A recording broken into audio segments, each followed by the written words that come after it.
तो बच्चों आप किसी भी सवाल में अटक गए हो, आपसे सोल्व नहीं हो पा रहा है, बस आपको उस क्वेश्चन का फोटो लेना है, क्वेश्चन को क्रॉप करना है और 5 सेकंड के अंदर अंदर आपको क्वेश्चन का वीडियो सॉल्यूशन मिल जाएगा।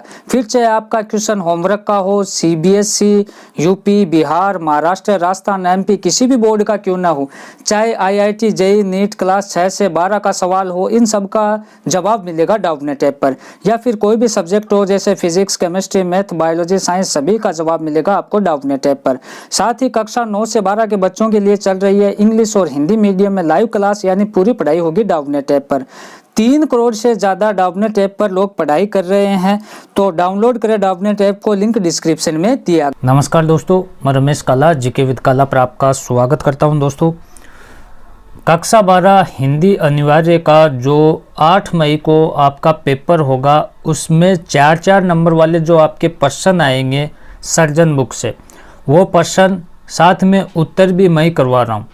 इसको ध्यान से आप देखें। 8 मई को आपका जो हिंदी अनिवार्य का पेपर है, उसमें आपको इन क्वेश्चनों में से क्वेश्चन देखने को मिलेंगे। इनको अच्छे से आप तैयार करें। चैनल पर आप नए हैं तो चैनल को सब्सक्राइब करके बेल आइकन को प्रेस कर लें। किसी भी विषय की अगर आपको डेस्क वर्क पढ़नी है तो हमारा एक चैनल और है, काला की पाठशाला। इसी चैनल की कम्युनिटी में उस चैनल का लिंक है, वहाँ से जाकर आप देख लें। देखो, सर्जन बुक से 4-4 नंबर वाले जो क्वेश्चन है, उनमें पहला हमारा प्रश्न है कि भय के साध्य और असाध्य दोनों रूपों को सोदाहरण समझाइए। इसमें आपको पूछा है भय के साध्य और असाध्य दोनों रूपों को सोदाहरण समझाइए।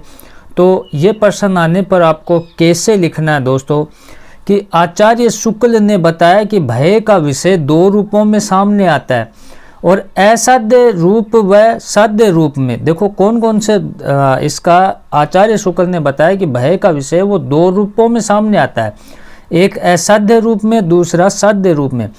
जो प्रयत्न द्वारा दूर किया जा सके वह साध्य रूप है। देखो कोई भी भय आता है उसको हम प्रैक्टिस करके, प्रयत्न करके जिसको दूर कर देते हैं, वो साध्य रूप है। जैसे किसी पहाड़ी नदी के किनारे 2 मनुष्य बैठे हैं, ठीक है, या वो आनंद से बात कर रहे थे, तभी सामने से शेर की दहाड़ सुनाई दी। उस समय वे दोनों भागकर पेड़ के पीछे छिपने का प्रयास कर रहे हैं, ताकि शेर से बच सकें। तथा भय साध्य बन सकता है।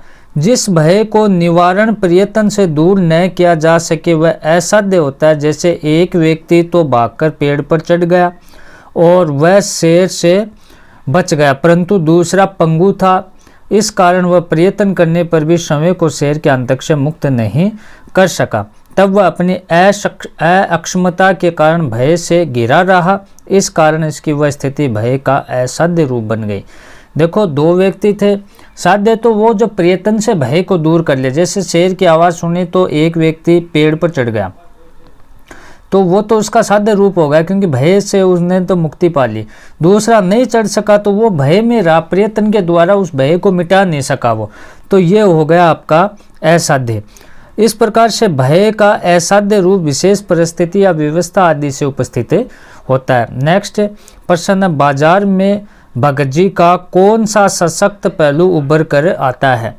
तो चूरन वाले भगत जी बाजार में आंखें खोलकर चलते हैं, लेकिन उसे देखकर वे भौचंगे नहीं होते। उन पर बाजार का जादू नहीं चलता, क्योंकि असमझ से नहीं होता। वे वहाँ संतुलित रहकर सब कुछ देखते हैं, उनका मन नहीं भटकता और न ही उनके मन में कोई अप्रीति का भाव आता है। वे अनेक फैंसी स्टोरों के सामने से गुजरते हैं, उनके सजावटी सामान को देखते हैं, परंतु उनसे अप्रभावित रहते हैं। वे खुली आंख, संतुष्ट मन और प्रसन्न हृदय से बाजार में घूमते हैं। उन्हें केवल काला व जीरा ही खरीदना, इसलिए वे पंसारी की दुकान पर जाकर अपना आवश्यक सामान खरीद कर लौट आते हैं। इस प्रकार बाजार में उनका व्यक्तित्व सशक्त दिखाया गया। बहुत ही महत्वपूर्ण प्रश्न है। तीसरा प्रश्न दोस्तों, ठेले पर हिमालय शीर्षक को लेकर लेखक ने क्या विचार व्यक्त किए, स्पष्ट कीजिए। तो लेखक ने अपनी देखो यात्रा से संबंधित निबंध का शीर्षक ठेले पर हिमालय रखा। लेखक बताता है कि वह अपने मित्र के साथ पान की दुकान पर खड़ा था कि तभी एक बर्फ वाला आया। अपने अब उसने अपने ठेले पर बर्फ़ की सीलियाँ लाद रखी थी। वे सीलियाँ एकदम शुभ्र, चिकनी व चमकदार थी। उनसे आप भाप भी उड़ रही थी। ठेले पर लदी वे सीलियाँ लेखक को हिमालय के शिखर जैसी लगी। इस आशय से भावावेश में ये शीर्षक दिया। लेखक अपने मित्र से कहता है कि अगर हृदय कवि होता तो कविता की पंक्तियाँ लिख देता, गीत लिख देता। कल्पनाशील साहित्यकार हिमालय को ठेले पर देखकर सरस भावाव्यक्ति करने लग जाते हैं, किंतु लेखक कहता है कि वह ऐसा नहीं कर पाया। वह अपने निबंध को केवल रोचक, संक्षिप्त, भावपूर्ण और पूर्णतः सांकेतिक शीर्षक देने से असफल रहा। इसी आधार पर उसने कौसानी यात्रा का हिमालय की पर्वत शिखरों का वर्णन किया। बहुत ही महत्वपूर्ण प्रश्न है, इनको आप ध्यान से देखें। कुछ प्रश्न और है वो मैं आपको बताऊंगा।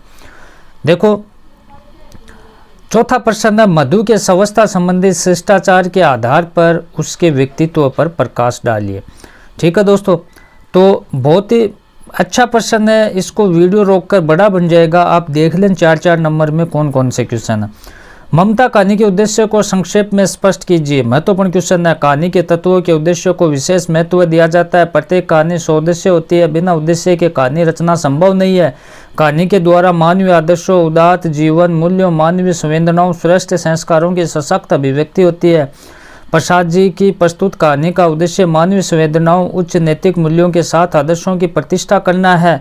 और ममता आत्म गौरव, जातीय स्वाभिमान और सेवा भाव का परिचय देते हुए शरणागत आत्म गौरव, जातीय अभिमान और सेवा भाव का परिचय देते हुए शरणागत की रक्षा करने का दायित्व निभाती है। वह विधवा तथा अनाश्रित होते हुए भी उत्कोच रूप से स्वर्ण मुद्राएं स्वीकार नहीं करती है। वह अतिथि सेवा के लिए बड़े से बड़ा त्याग करना चाहती है। इस प्रकार से ये जो क्वेश्चन है दोस्तों, बहुत ही महत्वपूर्ण क्वेश्चन है। इनको आप अच्छे से तैयार करें और वीडियो भी हम हिंदी के डालेंगे, उनको भी देखें। इसको लाइक करें, शेयर करें। धन्यवाद।